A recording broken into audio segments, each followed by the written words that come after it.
voyager, voyager c'est lire, nous apprend l'écrivain français Victor Hugo. Mesdames, Messieurs, bonjour, bienvenue. Nous vous proposons de vous emmener ce jour dans l'univers littéraire de Makaïti, un écrivain ivoirien, dramaturge, romancier, nouvelliste, poète qui vient d'être consacré Grand Prix national Bernard Belin Dadier de la littérature à l'occasion de la 14e édition du SILA, le Salon international du livre d'Abidjan, qui se tient ici au Parc des expositions de Port-Boué du 14 au 18 mai 2024. Il a été consacré grâce à cet ouvrage littéraire que je tiens en main, intitulé Flamme éternelle, paru en janvier 2024 aux éditions Continent. Monsieur Makaïti, bonjour. Bonjour. Merci d'avoir accepté l'invitation de l'Intelligent TV, qui est la télé officielle du SILA 2024. Bienvenue à vous. Eh bien, c'est un honneur. Merci beaucoup. Alors, comme je l'ai dit à l'entame de cette émission, vous venez d'être lauréat du Grand Prix national Bernard Belin Dadier de la littérature du SILA 2024. Vous succédez à Feu Camara Nangala. Impression? Eh bien, le sentiment qui m'anime dans les médias, c'est un sentiment de joie, mais surtout de fierté. Parce que remporter ce prix à la suite de grands noms comme Charles Nocan, comme Camara Nangala, Serge Billet, Tibus Kofi, c'est un honneur.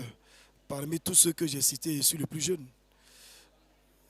Donc vraiment, je suis très heureux, très heureux. Vous dites que vous êtes le plus jeune. Cela voudrait dire quoi? Que la jeunesse aussi a son mot à dire? Oui, bien sûr, mais non. Je dis, je suis jeune parmi ceux que j'ai cités. Mhm. Sinon, je ne suis plus de la jeunesse. C'est ça. J'ai 56 ans quand même. Donc, c'est pour dire seulement que je suis content, je suis fier. Parce que ceux que j'ai cités, je les considère comme de grands écrivains. Des gens, je pense même, on ne peut même pas leur arriver à la cheville. Donc, si j'ai eu le prix après eux, eh bien, je suis content. Alors, quand vous regardez ce prix, vous vous dites quoi? Ça représente quoi pour vous? Ben, c'est une lourde responsabilité. Parce que ça veut dire qu'en 2024, l'écrivain qui sera regardé d'une autre manière, c'est Timaké. Et cela, c'est beaucoup pour mes petites épaules. Il faut que je sois un modèle, il faut que je sois un exemple. Il faut que je reste au même niveau. Et cela m'engage à produire pour les prochaines parutions des œuvres de grande qualité.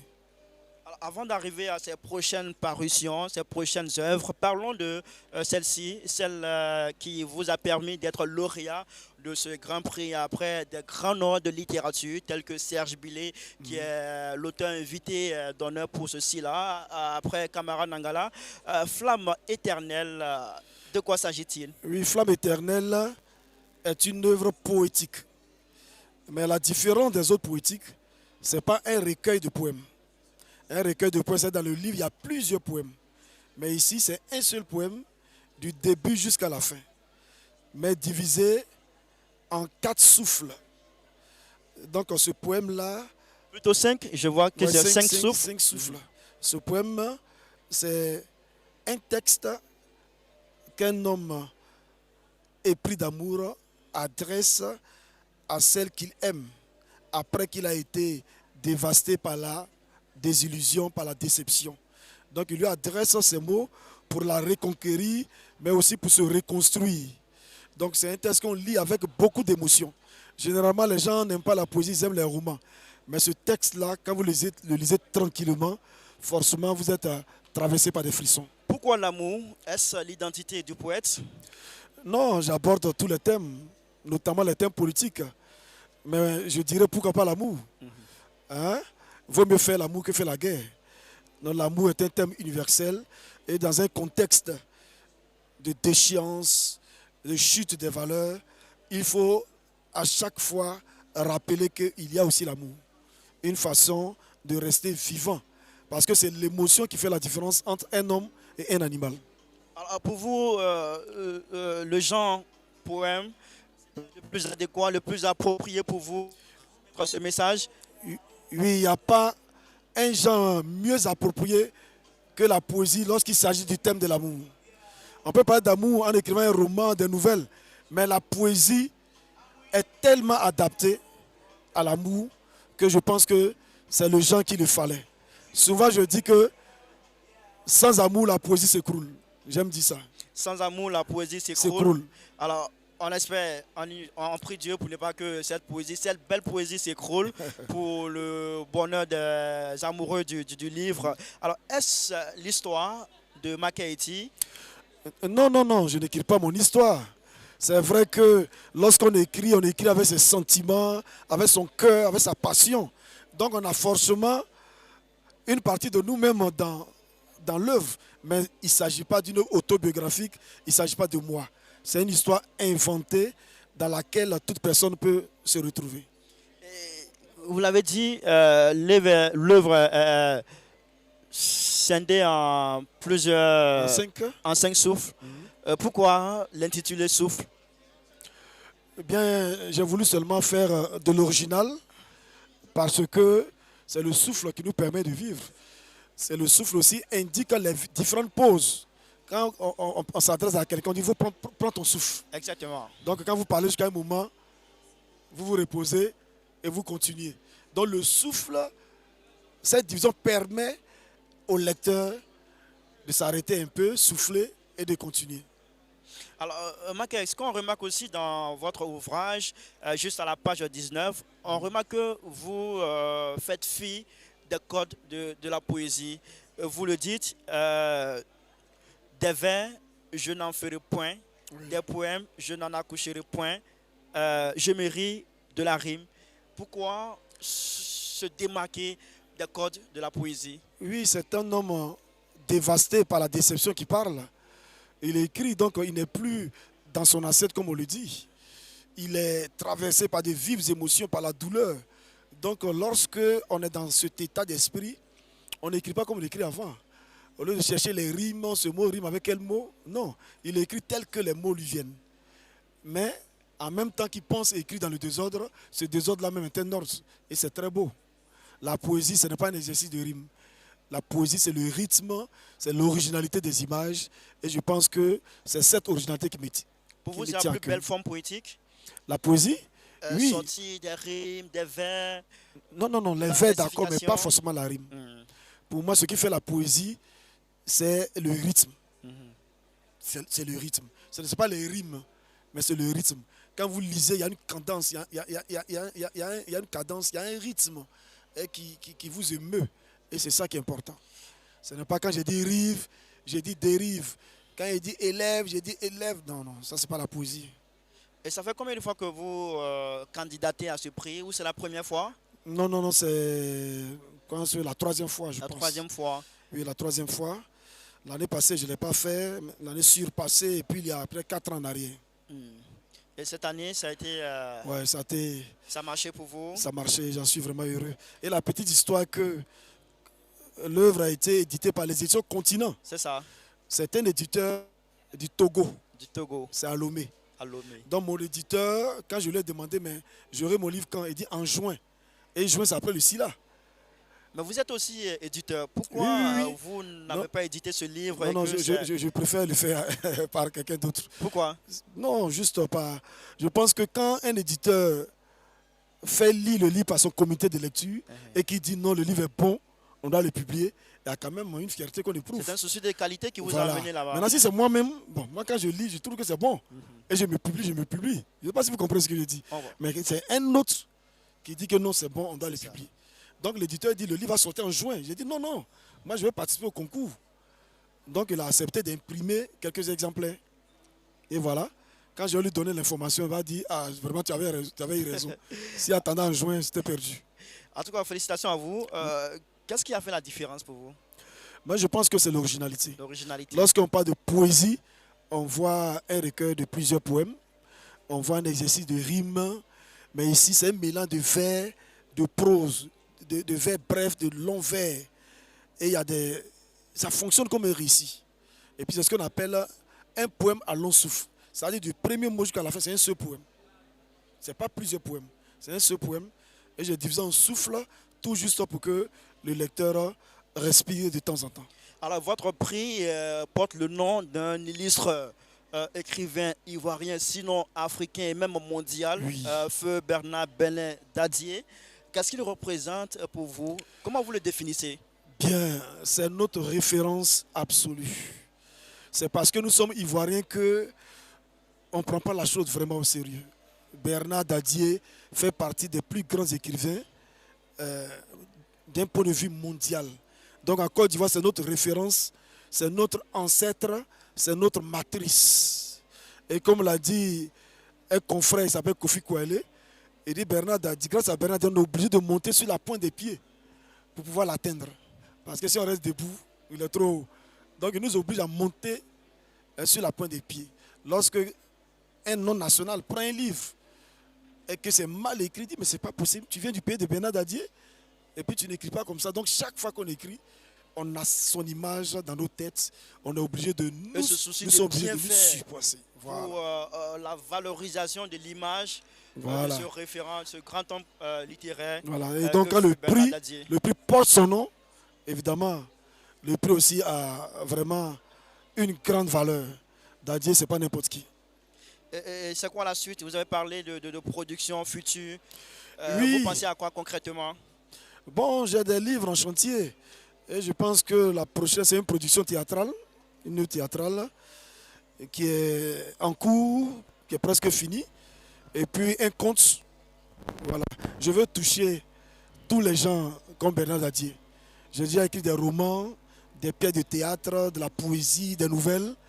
Donc je vais entrer dans le conte, dans les chroniques, etc. Pour être vraiment multidimensionnel, toucher tous les gens comme Dadier.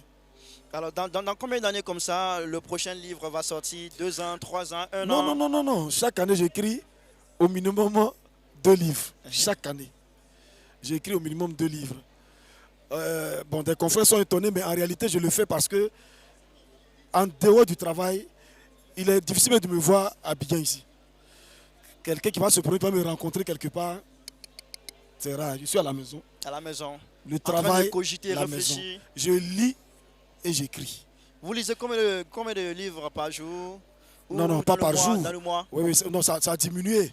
Il y a quelques années en arrière, je lisais un livre tous les 3 jours, tous les 5 jours. Mais avec l'âge, la vue qui baisse. Et puis, je suis éditeur, donc je suis obligé de lire les livres des auteurs, voilà, qui viennent à nous. Donc, ce qui fait que je n'ai pas... Bon, je ne parle pas de livres, c'est les manuscrits. C'est ça. Ce n'est pas encore livre. C'est ça. Donc, je prends Il faut que ça soit publié. Voilà, publié. Donc, vous voyez que ça me prend beaucoup de temps. Ce qui fait que ça a vraiment diminué. Je suis peut-être à un livre par mois. Alors, ouvrons un peu une petite parenthèse. Vous dites que vous êtes éditeur, vous recevez des manuscrits pour les lire, pour les parfaire.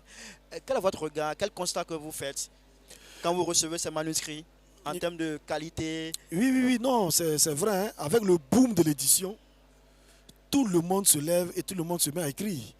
Mais maintenant, on est obligé de barrer la route à certains manuscrits. Hein? C'est vrai que publier encourage les jeunes, mais il ne faut pas publier n'importe quoi. Lorsque j'ai créé ma maison d'édition, je l'avoue, je le confesse, au départ, j'ai accepté de publier quelques livres vraiment qui ne valaient pas la peine. Mais depuis un moment, en tout cas quand le livre n'est pas bon, on met ça du côté. Voilà. On demande à l'auteur d'aller se remettre à jour, d'aller réécrire. Quand on peut l'aider, on l'aide aussi. Et c'est ce qu'on fait. Et je pense qu'on doit privilégier la qualité. Alors quand vous dites vous recevez des manuscrits qui n'en valent pas la peine, concrètement, quels sont les défauts que vous retrouvez à l'intérieur? Le plus grand défaut, ce sont les coquilles, ce sont les fautes. Un écrivain doit être un modèle dans l'utilisation de la langue. Comme ils sont francophones, donc dans l'utilisation de la langue française. Donc dès une page, 2 pages, 3 pages, il y a trop de fautes, ce n'est pas la peine. Il ne faut pas compter sur l'éditeur pour corriger tout ton livre. Il faut déposer un livre de qualité. C'est pour cela, lorsqu'on a fini d'écrire, il faut faire lire, corriger avant d'arriver chez l'éditeur. L'éditeur va corriger, mais pas de corriger une faute sur chaque ligne. Non. Quand on prend un manuscrit, si on a 10 fautes, 20 fautes, on peut corriger, mais quand après chaque 2 phrases, chaque 3 phrases, toutes les 3 phrases plutôt, il y a une faute, c'est vraiment harassant, on est découragé, on voit que la personne n'est pas prête. Et si vous insistez pour publier cette personne, vous ne lui rendez pas service. Vous ne lui rendez pas.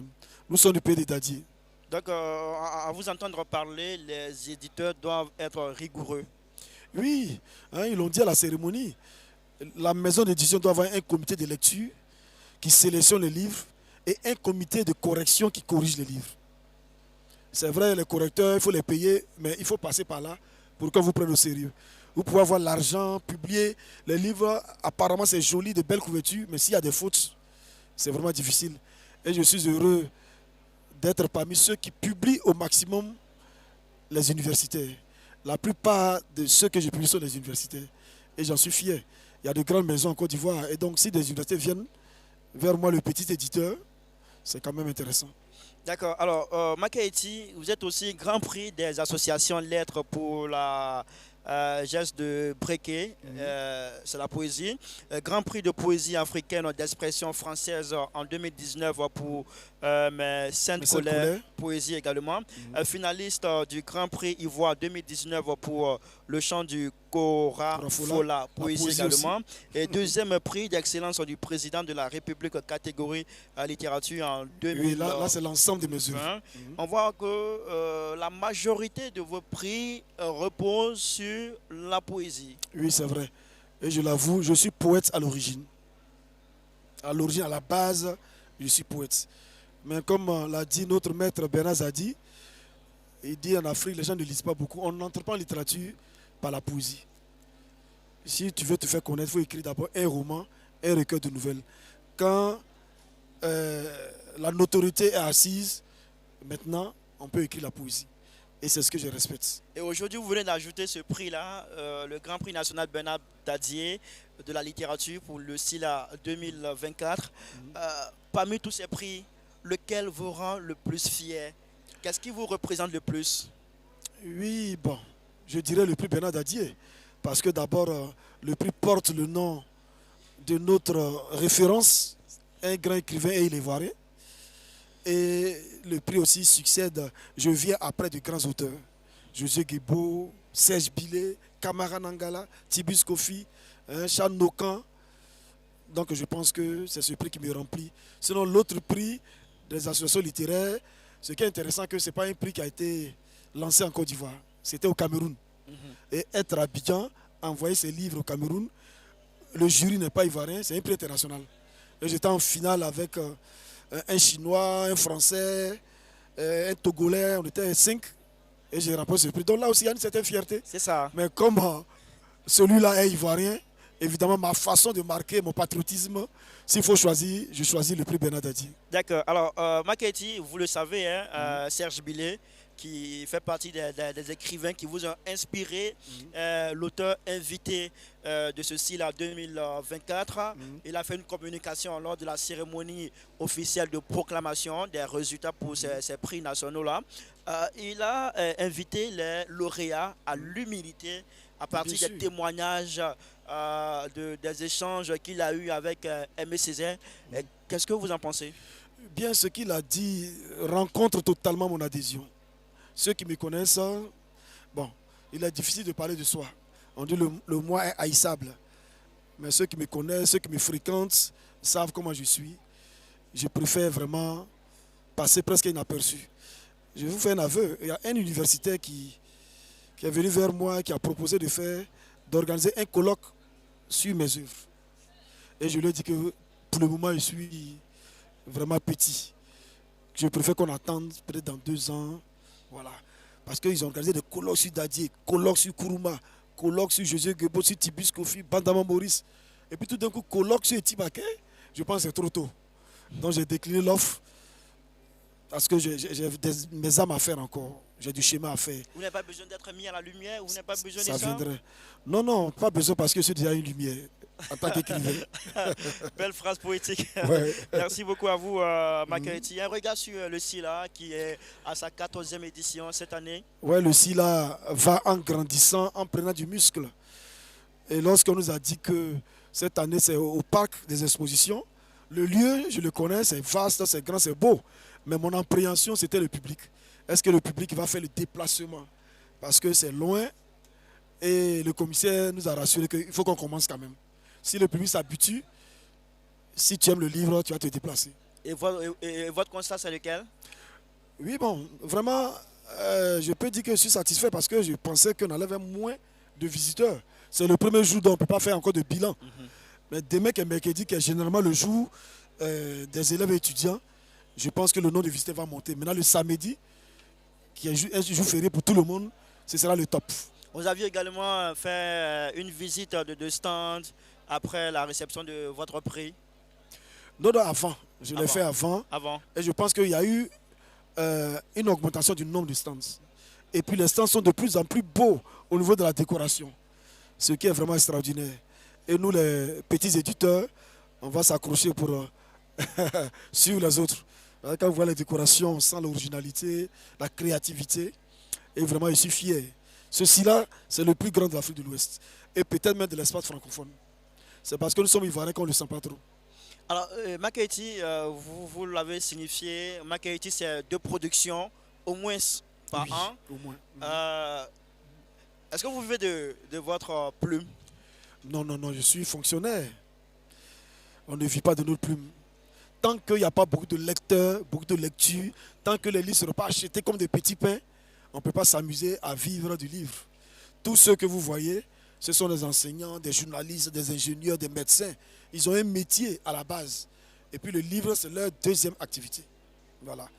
Alors, Donc, vous dites qu'on ne peut pas vivre de sa plume, en de ce Afrique, métier en Côte en d'Ivoire. Afrique, parce que les gens ne lisent pas, c'est ce que Oui, oui, suffisamment. vous dites. Mhm. Pourquoi, comment vous expliquez cela, ce désamour de certaines populations vis-à-vis de la lecture, du livre?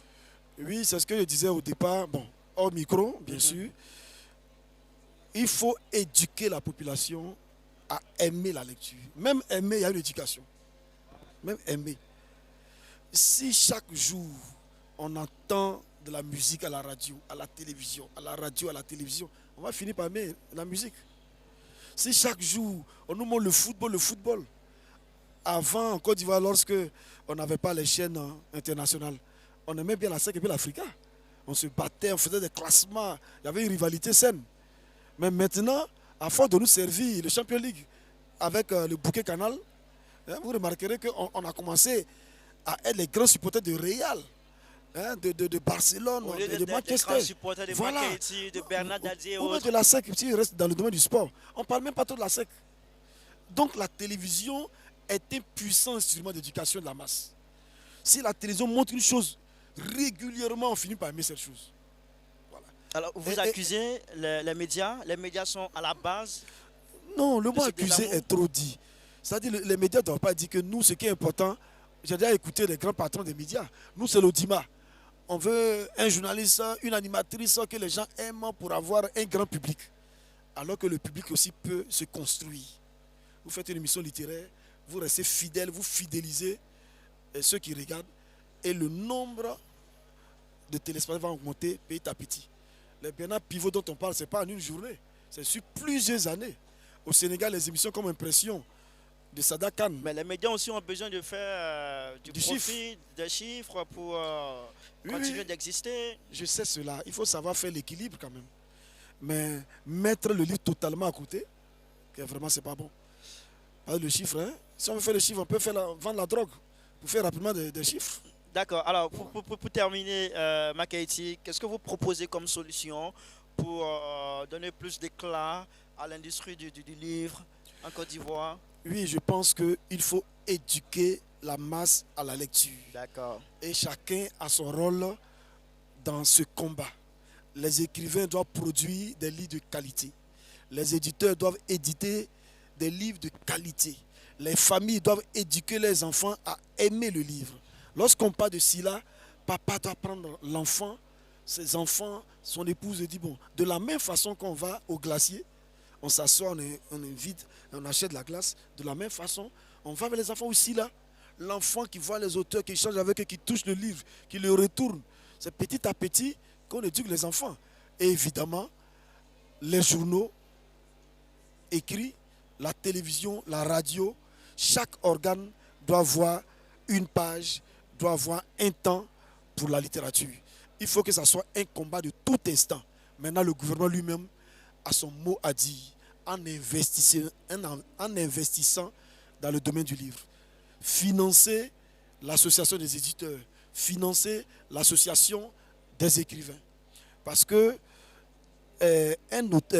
l'aura d'un État, ce n'est pas seulement l'économie. Lorsqu'on a des grands écrivains, on parle de cet État. Lorsqu'on a des grands footballeurs, on parle de cet État.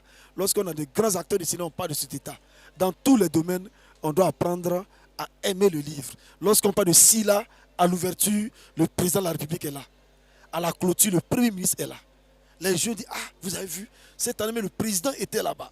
On sent déjà un engouement. Tout le monde, il faut que j'aille.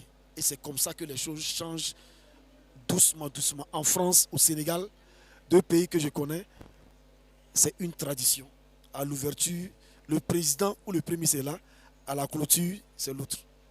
Merci beaucoup, Makaiti, d'avoir accepté de venir répondre à nos questions sur les antennes de l'intelligent TV dans ce programme La télé du Silla, un programme auquel vous aurez droit tous les jours durant 5 jours ici au parc des expositions de Port-Boué à l'occasion de la 14e édition du Silla, le Salon international du livre d'Abidjan. Nous étions avec Makaiti, écrivain ivoirien, poète, romancier, dramaturge, nouvelliste. Et voici donc l'ouvrage qui lui a permis de remporter le Grand Prix national de Bernard Benandadier de la littérature, Silla 2024, La Flamme, Flamme éternelle, une œuvre poétique écrite, sinon publiée en janvier 2024 aux éditions Continent. Merci beaucoup et puis on vous souhaite un bon vent. Bon vent également à ce bijou littéraire qu'est Flamme éternelle. Merci beaucoup et merci à l'Intelligent TV. Merci beaucoup et puis on vous recommande vivement cet ouvrage Flamme éternelle pour pouvoir rester éternellement amoureux de la littérature. Merci et puis à très bientôt sur l'Intelligent TV. Au revoir.